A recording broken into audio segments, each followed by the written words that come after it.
पूर्वोत्तर और असम में दशकों पुराने उग्रवाद को खत्म करने की दिशा में आज बड़ा कदम। केंद्र, राज्य और उग्रवादी संगठन उल्फा के बीच होगा त्रिपक्षीय समझौता। केंद्रीय गृह मंत्री अमित शाह, असम सीएम हिमंता बिस्वा शर्मा और उल्फा नेता अरविंद राजखोवा समर्थित गुट के 1 दर्जन नेता रहेंगे मौजूद। समझौते से पूर्वोत्तर में दीर्घकालीन शांति की संभावना। दिल्ली में जेडीयू राष्ट्रीय कार्यकारिणी की बैठक। बिहार सीएम नीतीश कुमार की अगुवाई में सुबह 11:30 बजे कॉन्स्टिट्यूशन क्लब में होगी ये बैठक। दोपहर 3 बजे 5 बजे पार्टी नेता करेंगे प्रेस कॉन्फ्रेंस।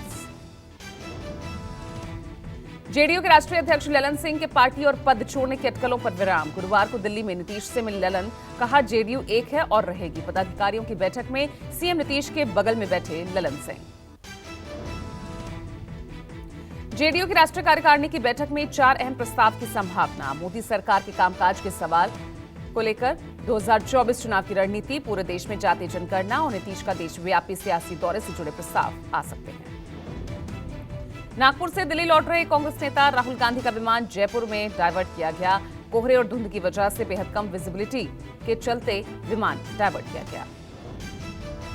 इंडिया गठबंधन में सीट बंटवारे को लेकर कांग्रेस नेशनल एडवाइजरी कमेटी की आज मीटिंग। कमेटी अध्यक्ष केसी वेणुगोपाल बिहार सहित कई राज्यों के प्रभारी और अध्यक्षों के साथ करेंगे चर्चा। आज से 2 दिवसीय कोलकाता दौरे पर पहुंचेंगे संघ प्रमुख मोहन भागवत। 30-31 दिसंबर को बंगाल में रहेंगे भागवत। राज्य के कई बुद्धिजीवियों से मिल सकते हैं संघ प्रमुख। केंद्र सरकार महंगाई के मोर्चे पर दे सकती है बड़ी राहत। नए साल पर तोहफे के तौर पर मोदी सरकार पेट्रोल डीजल की कीमतों में कर सकती है 6 से 10 रुपए तक की कटौती। यूपी के नए डीजीपी होंगे प्रशांत कुमार। राज्य के ADG law and order Prashant Kumar 1 जनवरी को संभालेंगे नए डीजीपी का प्रभार। राज्य में 2009-2010 बैच के 34 आईपीएस अधिकारियों का प्रमोशन हुआ। हरियाणा में अपनी मांगों को लेकर सरकारी डॉक्टर आज से अनिश्चितकालीन हड़ताल पर जा सकते हैं। गुरुवार से ही सरकारी अस्पतालों में सभी ओपीडीज बंद, इमरजेंसी और ट्रॉमा सेंटर्स में काम होगा। मराठा आंदोलन को लेकर मनोज जरांगे पाटिल ने किया मुंबई कूच का ऐलान। जरांगे के प्रतिनिधि आज करेंगे मुंबई का दौरा, मराठा संगठनों से करेंगे बातचीत। अयोध्या एयरपोर्ट का नाम बदलकर हुआ महर्षि वाल्मीकि अंतर्राष्ट्रीय हवाई अड्डा अयोध्या धाम। एयरपोर्ट पहले मर्यादा पुरुषोत्तम श्री राम इंटरनेशनल एयरपोर्ट के नाम से जाना जाता था। कांग्रेस के 139वें स्थापना दिवस पर नागपुर में हुई कांग्रेस की महारैली। राहुल गांधी का आरएसएस और बीजेपी पर हमला। पुलिस संघ ने सालों तक नहीं फहराया झंडा। बीजेपी में चलती है गुलामी। नागपुर की रैली में बोले राहुल गांधी, हमारी सरकार आई तो कराएंगे जातीय जनगणना। देश में चल रही है 2 विचारधाराओं की लड़ाई। कांग्रेस के स्थापना दिवस पर बोले कांग्रेस अध्यक्ष मल्लिकार्जुन खड़गे, कहा कांग्रेस पार्टी अपनी विचारधारा से कभी रुकने वाली नहीं। इसके लिए हम देश को नागपुर से संदेश देना चाहते हैं। जेडीयू की राष्ट्रीय कार्यकारिणी की बैठक से पहले दिल्ली में पार्टी दफ्तर के बाहर लगे नीतीश कुमार के पोस्टर से ललन सिंह के फोटो गायब। अध्यक्ष पद को लेकर जेडीयू में बढ़ी गहमागहमी। दिल्ली के लुटियंस जोन में 200 साल पुरानी सुनहरी मस्जिद को हटाने पर एनडीएमसी ने मांगे सुझाव। मस्जिद को ऐतिहासिक और पुरातात्विक महत्व का बताते हुए एआईएमआईएम चीफ अवैसी और अमरोहा सांसद दानिश अली ने इसका विरोध किया।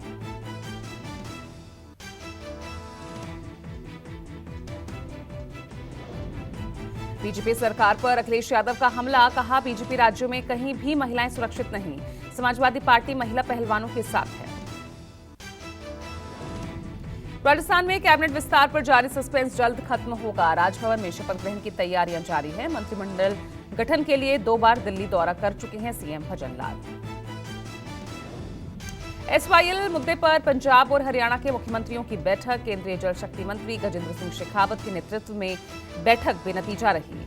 हरियाणा के सीएम खट्टर ने कहा, मान है कि मानता नहीं। झारखंड में हेमंत सोरेन सरकार अपने 4 साल पूरे करने पर आज राजधानी रांची के मोरहाबादी मैदान में कार्यक्रम करेंगे। अपनी मांगों को लेकर पंचायत सचिवालय स्वयंसेवकों ने भी अर्धनंग प्रदर्शन का ऐलान किया। दिल्ली में मुख्य सचिवों के सम्मेलन का आज दूसरा और आखिरी दिन। पीएम मोदी आज भी करेंगे शिरकत। इस साल सम्मेलन की थीम ईज ऑफ लिविंग है। प्रधानमंत्री नरेंद्र मोदी 30 दिसंबर को प्रस्तावित अयोध्या दौरे के दौरान 6 वंदे भारत और 2 अमृत भारत ट्रेनों को दिखाएंगे हरी झंडी। पीएम नए स्टेशन भवन का भी करेंगे लोकार्पण। यूपी के सीएम योगी आदित्यनाथ आज पहुंच सकते हैं अयोध्या। मौसम की वजह से गुरुवार को रद्द हो गया था दौरा। मुख्यमंत्री पीएम मोदी की प्रस्तावित यात्रा की तैयारियों का लेंगे जायजा। मध्य प्रदेश के पूर्व मुख्यमंत्री शिवराज सिंह चौहान का फिर लगने लगा जनता दरबार। पूर्व सीएम शिवराज रोज सुबह 11 बजे से दोपहर 12:30 बजे तक लोगों की समस्याएं सुनेंगे। पूर्व क्रिकेटर अंबाती रायडू गुरुवार को वाईएसआर कांग्रेस में शामिल हो गए। आंध्र प्रदेश के मुख्यमंत्री वाईएस जगनमोहन रेड्डी की मौजूदगी में रायडू ने पार्टी की सदस्यता ग्रहण की। बिहार में पंचायत उपचुनाव के लिए 242 पदों के लिए हुआ मतदान। 36 जिलों की 242 पंचायतों की 736 प्रत्याशियों की किस्मत मतपेटी में बंद। जेएनयू में एक बार फिर हेट स्पीच का मामला। स्कूल ऑफ लैंग्वेज की बिल्डिंग में दीवार पर लिखा विवादित नारा रीबिल्ड बाबरी मस्जिद 6 दिसंबर। नीचे लिखे एनएसयूआई को कांग्रेस छात्र संगठन ने बताया बदनाम करने की साजिश। संसद सुरक्षा सेंध मामले में गिरफ्तार सभी आरोपियों की पुलिस कराएगी पॉलीग्राफी टेस्ट। दिल्ली पुलिस ने पटियाला हाउस कोर्ट में लगाई अर्जी। संसद सुरक्षा चूक मामले में गिरफ्तार नीलम के समर्थन में हरियाणा के नरवाना में प्रदर्शन। किसान और सामाजिक संगठनों ने नीलम पर यूएपीए हटाने के साथ उसकी रिहाई की आवाज बुलंद करने की कोशिश की। पीएम मोदी अगले साल 14 जनवरी को अबुधाबी में स्वामीनारायण मंदिर का उद्घाटन करेंगे। वाप्स स्वामीनारायण संस्था के प्रतिनिधिमंडल ने गुरुवार को पीएम आवास पहुंचकर न्योता दिया। पीएम मोदी के 30 दिसंबर को अयोध्या दौरे के मद्देनजर नेशनल हाईवे पर 15 घंटे का डायवर्जन। आज मध्यरात्रि से आम गाड़ियों की आवाजाही पर लगी रोक 30 दिसंबर शाम 4 बजे तक लागू रहेगी। उज्जैन के महाकाल मंदिर में आज से दर्शन व्यवस्था में बदलाव। श्रद्धालुओं की अपार भीड़ की वजह से नवनिर्मित टनल से मिलेगा प्रवेश। दूसरे रास्ते से होगी निकासी। भगवान श्री कृष्ण की भूमि द्वारका नगरी को श्रद्धालु जल्द देख सकेंगे। गुजरात पर्यटन विभाग Mazagon dock ship builders limited के साथ मिलकर पनडुब्बी योजना बना रहा। केंद्र सरकार के प्याज निर्यात पर लगाई रोक को किसानों में बढ़ रहा गुस्सा। नासिक में किसानों को लागत मिलना भी दुश्वार हुआ है। बीड में एक प्याज को भी किसान के लिए बेचना भारी पड़ रहा। यूपी के वाराणसी में निलंबन के बाद बोले डब्ल्यूएफआई अध्यक्ष संजय सिंह। कहा कुछ खिलाड़ी राजनीति कर रहे हैं, जूनियर खिलाड़ियों को आगे बढ़ने नहीं देना चाहते। छोड़ के वो लोग अब राजनीति में जा रहे हैं और राजनीति कर भी रहे हैं। इसमें जूनियर खिलाड़ी का नुकसान हो रहा है। इन लोगों का तो है ये जूनियर खिलाड़ी को आगे नहीं बढ़ने देना चाहते। संजय सिंह ने कहा सभी खिलाड़ी कुश्ती छोड़कर राजनीति में जा रहे हैं और राजनीति कर भी रहे हैं। राहुल गांधी उनके साथ कुश्ती कर रहे हैं जो अमूमन खिलाड़ी नहीं करता। डब्ल्यूएफआई के सस्पेंशन के बाद खेल मंत्रालय की सलाह पर 3 सदस्यीय एडहॉक कमेटी का गठन। भूपिंदर सिंह बाजवा 3 सदस्यीय कमेटी के अध्यक्ष होंगे। आईओए ने डब्ल्यूएफआई अफेयर्स देखने के लिए एडहॉक कमेटी बनाई, जबकि हॉकी ओलंपियन एमएम सोमाया और पूर्व अंतर्राष्ट्रीय शटलर मंजूषा कंवर अन्य 2 सदस्य होंगे। नए साल के जश्न से पहले एक्शन में गुजरात के खेड़ा में पुलिस ने की बड़ी कार्रवाई। पुलिस ने नदी के पट से शराब का एक बड़ा जखीरा बरामद किया। साबरकांठा के अरावली में जब्त की गई 4 करोड़ 70 लाख रुपए की शराब। पकड़ी गई शराब पर चलाया गया बुलडोजर। गुजरात के आनंद जिले में पुलिस ने 1 करोड़ 10 लाख रुपए की शराब पर बुलडोजर चलाया। गुना में हुए हादसे के बाद सीएम मोहन यादव ने अचानक बदला अपना कार्यक्रम।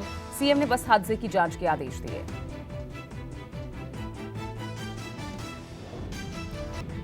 देश में फिर डराने लगा कोरोना की वजह से 6 की मौत। 24 घंटे में 702 नए केस। कोरोना के नए वेरिएंट ने दिल्ली में दस्तक दी है। महिला में हुई है JN.1 की पुष्टि। अलर्ट पर दिल्ली का स्वास्थ्य विभाग। देश में बढ़ रहे नए वेरिएंट के मरीज। स्वास्थ्य मंत्रालय के आंकड़ों के मुताबिक देश भर में नए वेरिएंट के 109 मरीज हैं। देश में पिछले 24 घंटों में 529 नए कोरोना केसेस। देश में सक्रिय मरीजों की संख्या 4000 के पार। नए वेरिएंट के सबसे ज्यादा मरीज गुजरात से। केरल कर्नाटक में भी नए वेरिएंट के मरीज। स्वास्थ्य मंत्रालय ने कहा पैनिक करने की जरूरत है।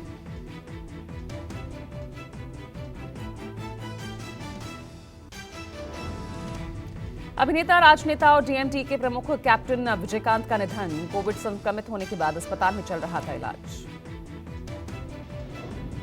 कोविड पॉजिटिव होने के बाद एक्टर की तबीयत बिगड़ी थी। वेंटिलेटर पर एक्टर थे। मौत की खबर से पार्टी कार्यकर्ताओं और फैंस में मायूसी। बीजेपी नेता खुशबू सुंदर ने एक्स पर पोस्ट करते हुए कहा, हमने एक रत्न खो दिया है। गोल्डन हार्ट वाला ये शख्स जो वास्तव में बहुत कुछ का हकदार था, हमारे प्यारे कैप्टन सर नहीं रहे।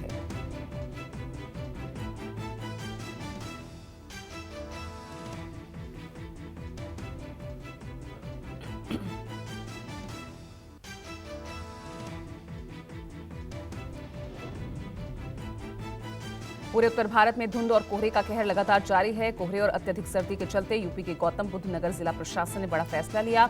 नोएडा में नर्सरी से लेकर कक्षा 12वीं तक के सभी स्कूल 29 और 30 दिसंबर को बंद रहेंगे। शीतलहर की चपेट में पूरा उत्तर भारत, पहाड़ों से आ रही सर्द हवाओं ने मैदानी इलाकों में ठंड बढ़ाई। कोहरे और ठंड की वजह से लोग घरों में कैद होने पर मजबूर।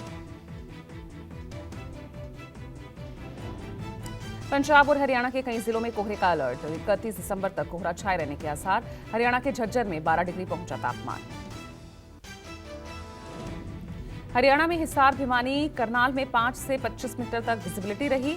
मौसम विभाग ने धुंध को लेकर रेड अलर्ट जारी किया।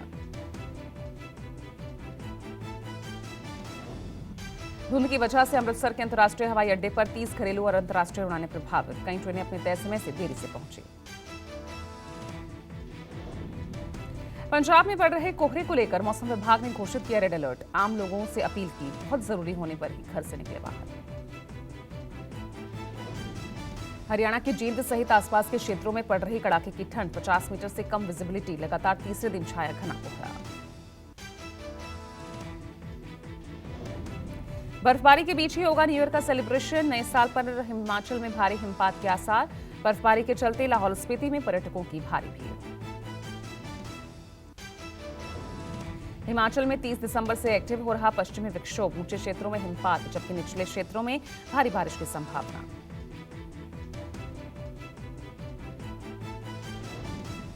पहाड़ों पर जमकर हो रही बर्फबारी, इसके चलते हिमाचल के पर्वतीय इलाकों में हाड़ कपा देने वाली ठंड। उत्तराखंड के कई जिलों में 30 दिसंबर से बारिश और बर्फबारी की संभावना। उत्तरी पश्चिमी हवाएं चलने से बड़ी ठिठुरन। पर्वतीय इलाकों में बारिश और बर्फबारी के आसार। उत्तराखंड के अति ऊंचाई क्षेत्रों में 31 और नए साल पर पर्यटकों को बर्फ का आनंद लेने का मिल सकता है मौका। उत्तराखंड में बर्फबारी के साथ कोहरे का प्रकोप। तापमान में मामूली बढ़ोतरी दर्ज। दून समेत आसपास के क्षेत्रों में कड़ाके की ठंड पड़ रही। बर्फबारी के बीच -12 डिग्री सेल्सियस पहुंचा केदारनाथ का तापमान। रुका पुनर्निर्माण कार्य। केदारनाथ में कड़ाके की ठंड के चलते मजदूर लौट रहे हैं गौरीकुंड। केदारनाथ धाम में पारा -12 डिग्री सेल्सियस के नीचे। कतर में कैद 8 भारतीय पूर्व सैनिकों को 9 सैनिकों को राहत। फांसी की सजा पर रोक लगी। सजाए मौत को उम्र कैद में बदला गया। भारत ने पाकिस्तान से लश्कर ए तैयबा के संस्थापक और खूंखार आतंकी हाफिज सईद को सौंपने की मांग की है। पाकिस्तान असेंबली चुनाव मैदान में कूदी पहली हिंदू महिला उम्मीदवार डॉक्टर सवेरा प्रकाश ने पीएम मोदी की तारीफ की। कहा, पाकिस्तान को भी मोदी जैसे नेता की जरूरत है। इंडोनेशिया में रोहिंग्या शरणार्थियों को वापस भेजने की तेज हुई मांग। बांदा आचे शहर में छात्रों के प्रदर्शन के बाद एहतियातन कई रोहिंग्या शरणार्थियों को दूसरे कैंपों में भेजा गया। नेपाल में मानवीय चूक की वजह से हुआ था यति एयरलाइंस विमान हादसा। 5 सदस्यीय जांच टीम की रिपोर्ट में खुलासा। साउथ अफ्रीका ने सेंचुरियन में खेले गए पहले टेस्ट में भारत को पारी और 32 रनों से रौंदा। भारत की दूसरी पारी मात्र 131 रनों पर सिमटी। दूसरी पारी में 8 बल्लेबाजों ने दहाई का आंकड़ा भी पार नहीं किया।